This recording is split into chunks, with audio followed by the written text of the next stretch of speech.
Today, we're going to talk about a very difficult subject, but this is something we have got to address. It is so serious that every caregiver should do this in the very beginning of even starting caregiving. In other words, if you are somebody who is taking dinners over to your mom's house, or you're shopping for her groceries, it is never too soon to start addressing these issues we're going to talk about. And from my experience as not only a physician assistant, both in the emergency room, the hospital, and my own practice, and as a care partner to many seniors, I have seen the nightmares, and I'm going to share these stories with you. So, emergency decisions when nothing's been discussed. How do you make them? What do you do? This is what we're going to talk about.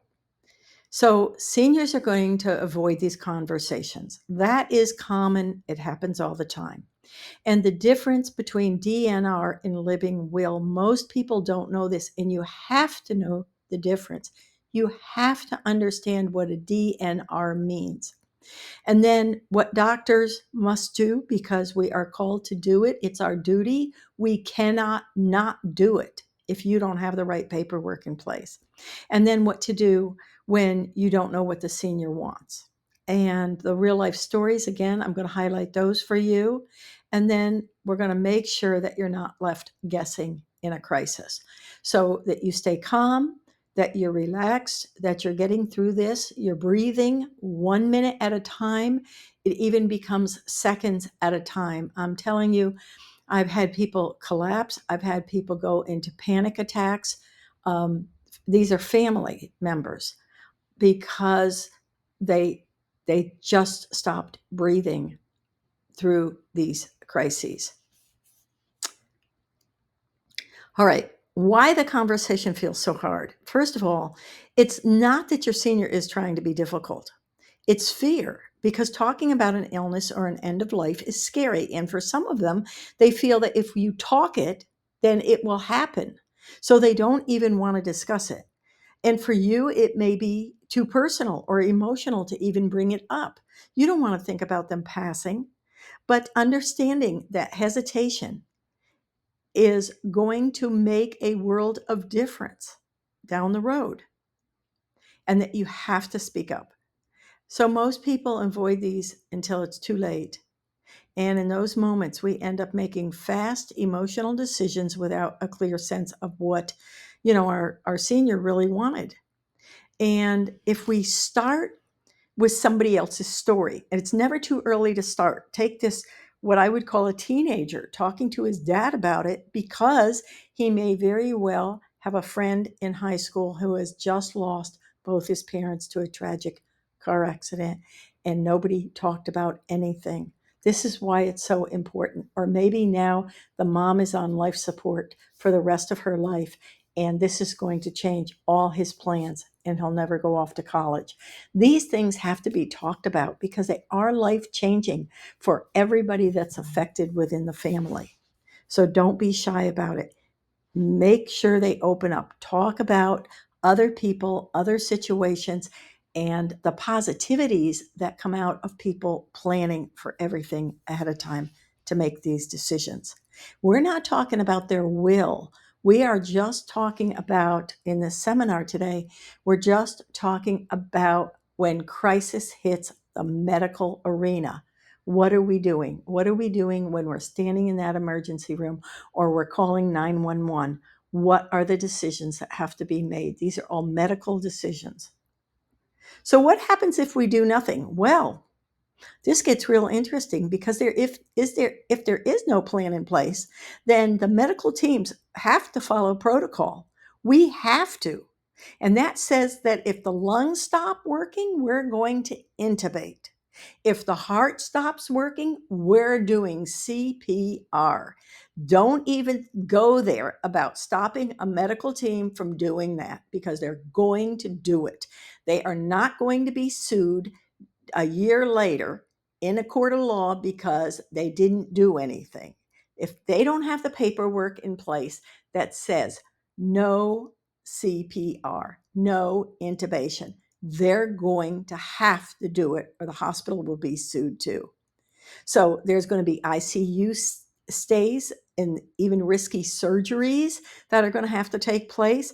All of this. And I have seen this where the patient comes in and the patient has dementia and their heart has stopped and they're on the last stage of dementia and there's nobody has any signed paperwork that says that, you know, they wanted to go peacefully. Nope.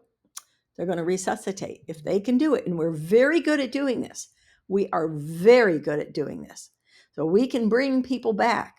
We're not saying they got oxygen to the brain. We're not saying they're going to be functional. But if that heart stops, medical teams are very good at knowing what to do to bring them back.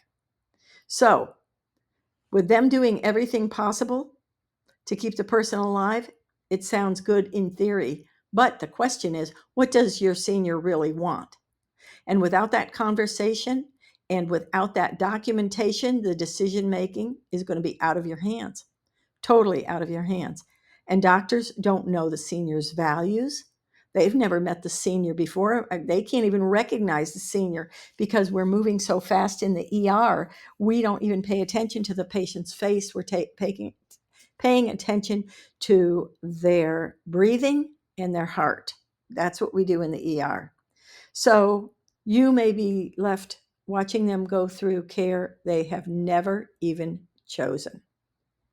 And you're sitting there or standing there beside their bed, and all of a sudden your family members, your brothers and sisters, or even, you know, it's just all the family members rush in and are saying, what are you doing? Why are you doing this? And you have to explain, I have no paperwork. I have nothing to show the doctors. And the doctors have to do without paperwork. They have to do what they have to do. Well, why don't you have paperwork? I've seen this happen. So silence does not protect the senior. It invites unwanted treatment and unwanted bills on top of the treatments. So don't guess. Get the paperwork in place now. Okay, let's clear up a big myth. A DNR, do not resuscitate. It means no CPR or intubation if your senior's heart or lungs stop. All right? So, if the senior has passed, their heart has stopped, their lungs have stopped, either or, and you don't have a DNR in place, they're going to get resuscitated. They're going to do everything possible to keep going. And that's putting IVs in them. And that's starting the whole chain of drugs that we're going to get into them, or even a needle directly into the heart with epinephrine to get that baby starting again. That's what we do. So do you really want this? It outlines, now let's talk about the living will. Here's something else. The living will is broader. It's written by the senior, not you. The living will is written by the senior, and it outlines their general care preferences if they're unconscious or seriously ill and they can't speak for themselves. All right? Now, EMTs and ER teams, us working in the emergency room, we're going to follow the DNR. If that's all we've got, we're going to follow it, whether they don't want it or they do want it. But we're not going to take action based on the living will in a crisis. The living will is just broader. It says, do this. If surgery can bring me back and I can still see my grandkids or talk on the phone, I'm fine. But you need both. You need both because, okay, if you just bring in your senior to my emergency room and you've got a do not resuscitate, okay, hands off, their heart is stopped, no more, stop. That's what we say, stop, okay?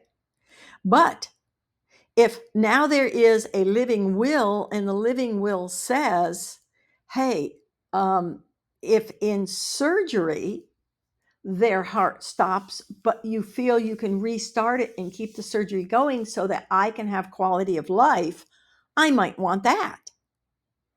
So there's so many different things you have to think about in a living will, but what the ultimate goal here is, what is the end of life? What do they want, the quality of life, I should say. What do you want their quality of life to look like? So basically, one covers emergencies and the other covers the long-term scenarios, the what ifs. All right? What do they want? And that helps you, because assuming that one replaces the other is going to be a dangerous mistake. If It's one of the reasons that caregivers feel so blindfolded, because we've brought the person back. Okay, the DNA is over. We've brought the person back. Now what? You're like, well, gosh, we didn't know. Yeah, you have to know, especially if it's surgery that they're going to need. And I've seen this happen. I have seen where the person is still alive, but they have a stroke. Their pupils are dilated, their brain is gone. I've seen this, and they're not coming back. And the husband insists on calling in the neurosurgeon. Neurosurgeon comes in and explains their brain is gone. There is no life in their brain anymore. Well, I still want you to operate. And we all know that that operation is not going to work. And finally, the brain reaches the point where it no longer sustains the heart and lungs, and the person dies 2 hours outside of surgery. Shouldn't have had surgery at all. But you can't tell people who are in mourning that this is happening. So, what doctors must do if you have nothing, they're bound by their protocol. So, if there's no DNR or living will and no healthcare proxy, they're going to do what they need to do. Now, let's go back here for a minute. One thing I want to tell you about a healthcare proxy or power of attorney. The power of attorney is you. The living will are the procedures, and the DNR is just one of two things: either the lung stop or the heart stops. Do we bring them back or don't we bring them back? The living will is the long term, but the healthcare power of attorney is you. That's the advance directive. You are the person, the surrogate, that is going to tell the doctors what to do, and you have the paperwork to prove it. The paperwork to prove it. But understand that after the person passes, these these are null and void. Okay? So you can say you're the power of attorney, but you're not the financial power of attorney. You were the healthcare power of attorney. Now you got to go find the financial power of attorney to clear the will and all the probate and all of that. That's something different. So do not mix those up. So the healthcare surrogate, healthcare proxy, or healthcare power of attorney dies with the patient, as does the living will and the DNR. Okay? The other thing I want you to know here is that doctors do not check, and hospitals do not check IDs. So if you say you're the power of attorney, the healthcare power of attorney, and you show up at the hospital and your sister comes in and says, she's not the power of attorney, I'm the power of attorney for her health care. The hospital does not check these things. So beware. Whoever gets to the hospital first is often the person who speaks up. It's a very dangerous, slippery slope. But hospitals don't care, evidently, or they're in a rush. I don't know what the problem is, but this happens over and over again.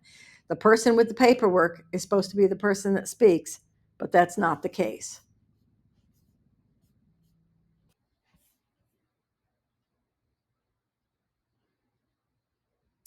Okay, let's go over the surgery.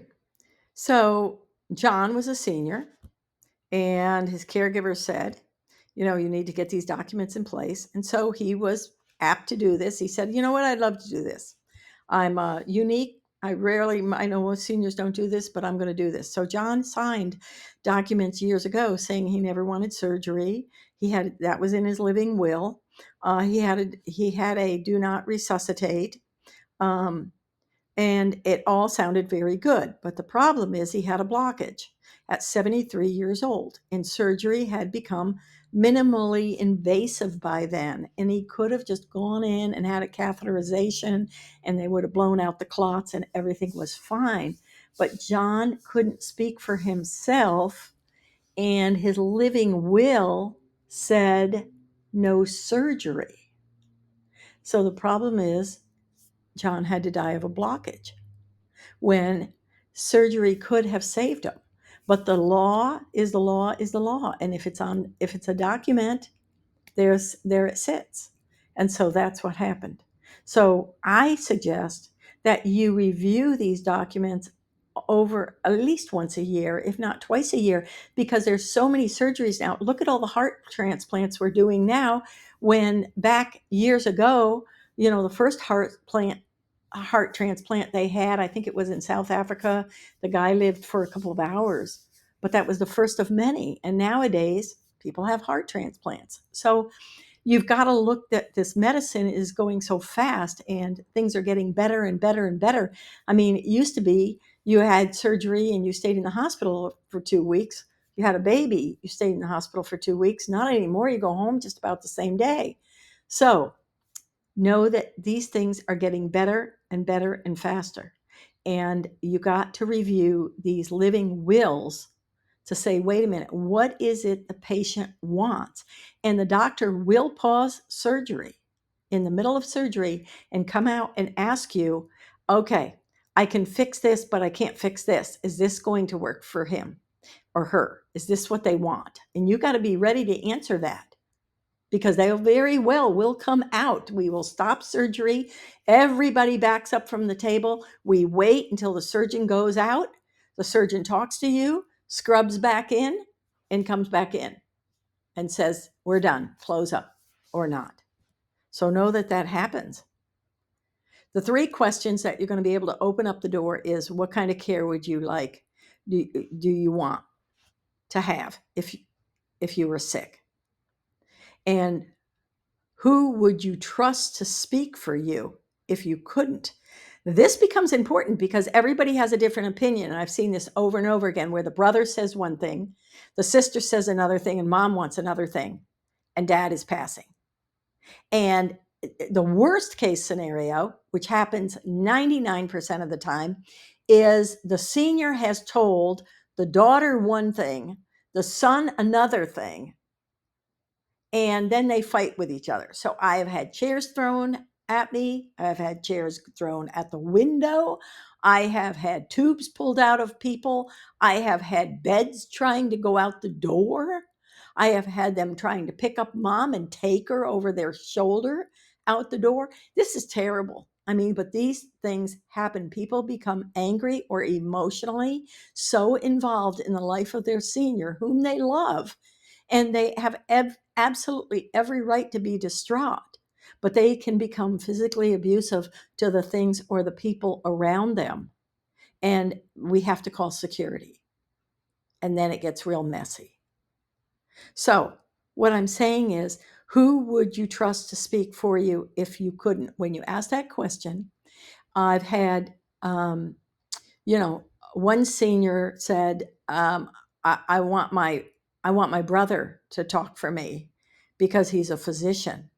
But the kids said, wait a minute, he's going to be influenced the by his family, who are all cuckoo crazy people.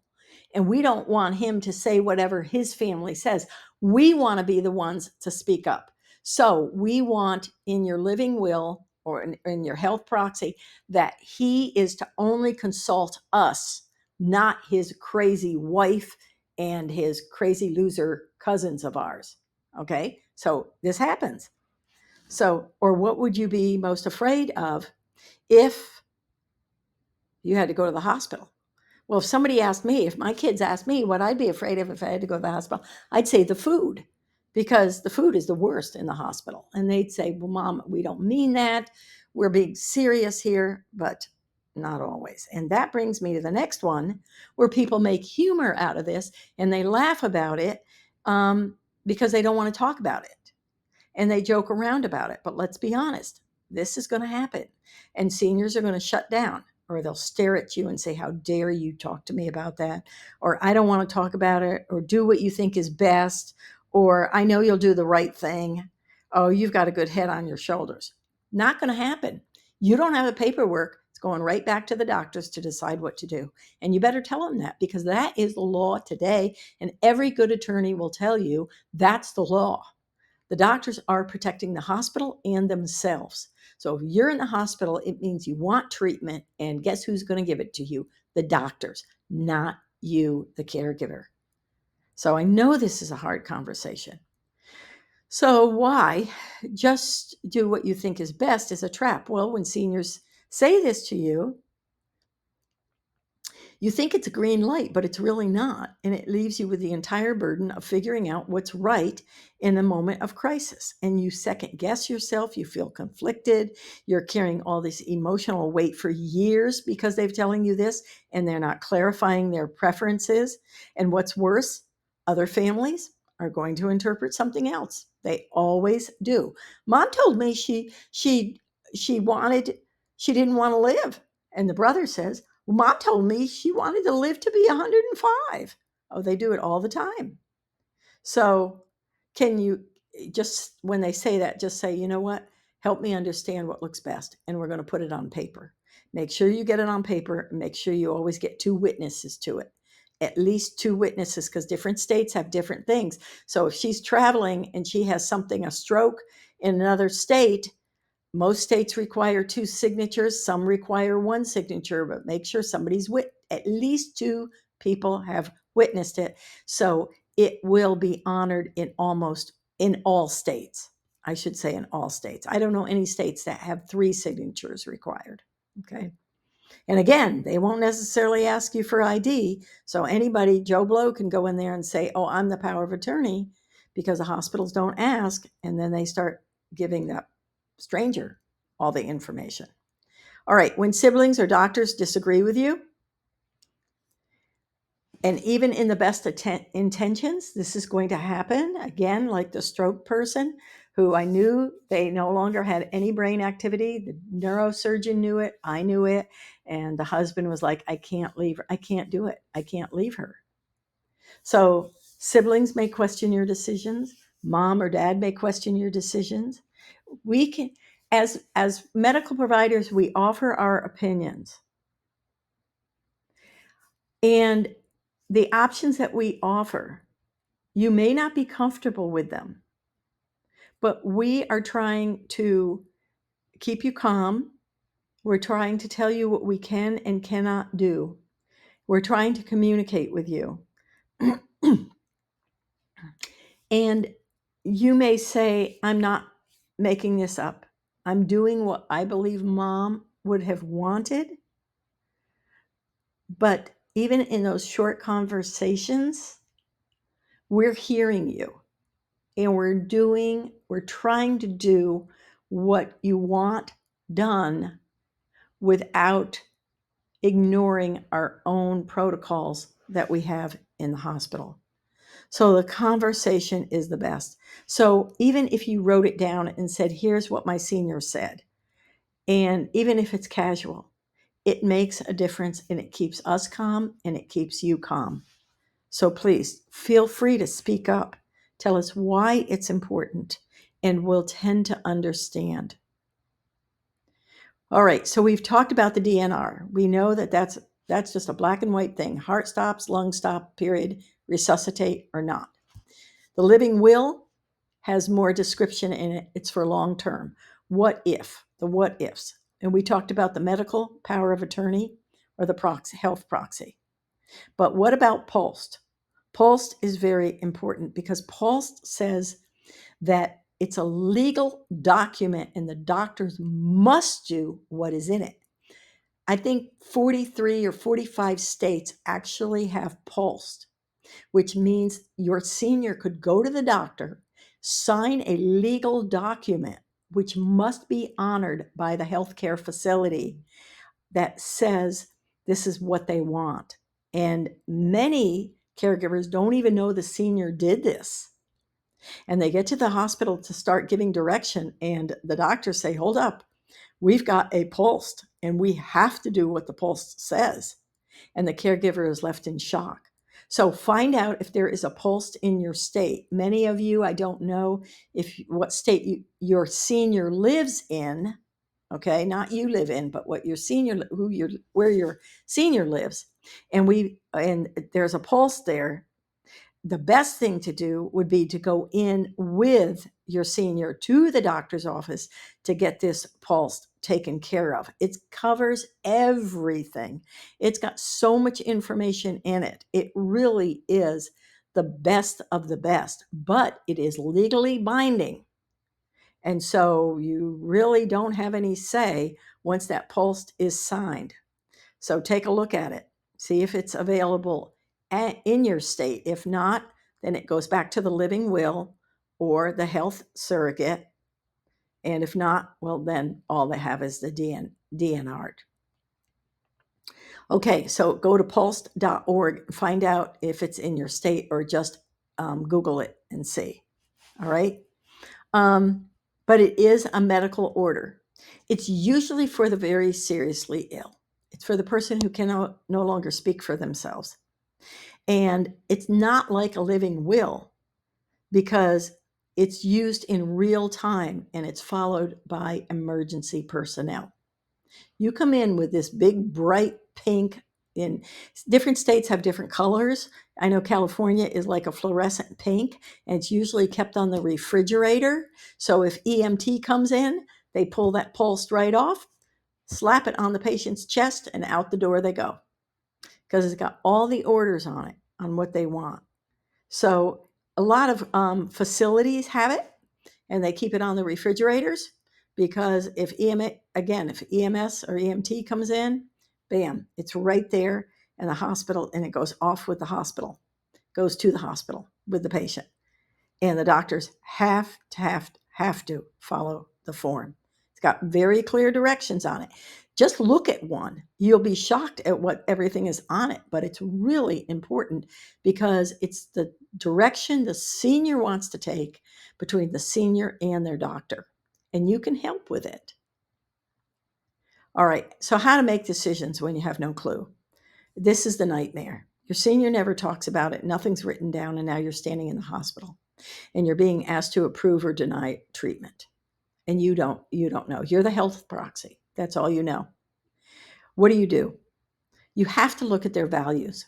You have to prioritize their quality of life.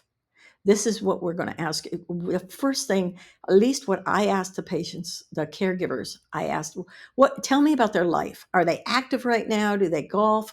Are they in stage 7 dementia? What is their quality of life right now? How independent are they? What is your family compass? Who would be mad at you if you made this decision? Who would be mad at you if you made that decision? Why? Why would these other family members be mad at you? Are they seeing another part of your senior that you don't see? And I have many people say, I don't want to talk about it. I'm making the decisions and no one else. Okay, but when your brother arrives, you're going to talk to them, not me. And many times we'll say we only want one person to speak to. We don't want to talk to any other family members. We will talk to one spokesman or spokesperson. So pick that person. That's the one we're going to talk to, and no one else, period. Because we've had, like I said, we've had chairs thrown at us. We've been slapped. We've been pushed. We've been hit. We don't want that. Okay. So one spokesperson who's very calm, who can get us through this. So, what would bring dignity to the situation? All right. What are their values? That's what we want to know. And then trust your gut. So, when you're making these medical choices without clear guidance, your gut is going to tell you what to do. Listen to it. You don't have to go at it alone. Reflect on what you know about your senior's preferences and the way of their life. Check your own biases at the door. Do not be biased about this. Ask one or two trusted people for their input and then decide. Don't second guess. You're going to anyway, but it's normal. But clarify, and clarification often comes after the decision is made. But confidence isn't about being right, it's being thoughtful and loving in your approach. And you can say to us, I need a minute. I need to think this through. Don't jump in with an answer. If you need to take a minute, to think about it unless, of course, the person is dying. Then I need an answer right away. So if you're bringing in somebody into the emergency room who is dying, you can tell that they're dying because we're getting them through the door with no waiting. Okay. The speed of which they go through our emergency doors will tell you exactly what's going on if they have an emergency. And in that case, I or the medical personnel are going to come out and say, or bring you back and say, what do you want us to do? We need a decision. So you better have that decision on your way to the hospital, because if they're flying through those emergency doors, you're going to have to make a decision quickly. Be ready. All right. When to call palliative care.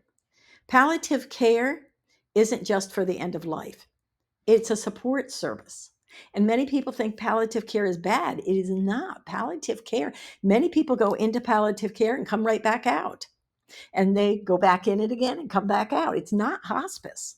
It's a wonderful way of putting all your ducks in a row and having people help you. You've got the doctor, you've got the functional medicine doctor, you've got the social worker, you've got the nursing care, you've got other caregivers helping you, you've got home care, you've got coordinators helping you, you've got psychologists, geriatricians, the whole everybody comes together to support you in your quality of life, not your quality of death. Okay. It's quality of life. It's not hospice. Hospice, a lot of people say, they're not going to live for more than 6 months. They put them in hospice, and hospice takes them off all their medications. Palliative care does not. Palliative care keeps you going. And actually, like I said, you can improve in palliative care. Some people don't. Most people do. They improve and they get back to living again. So, palliative care specialists, you really need to talk to them and find out more about it.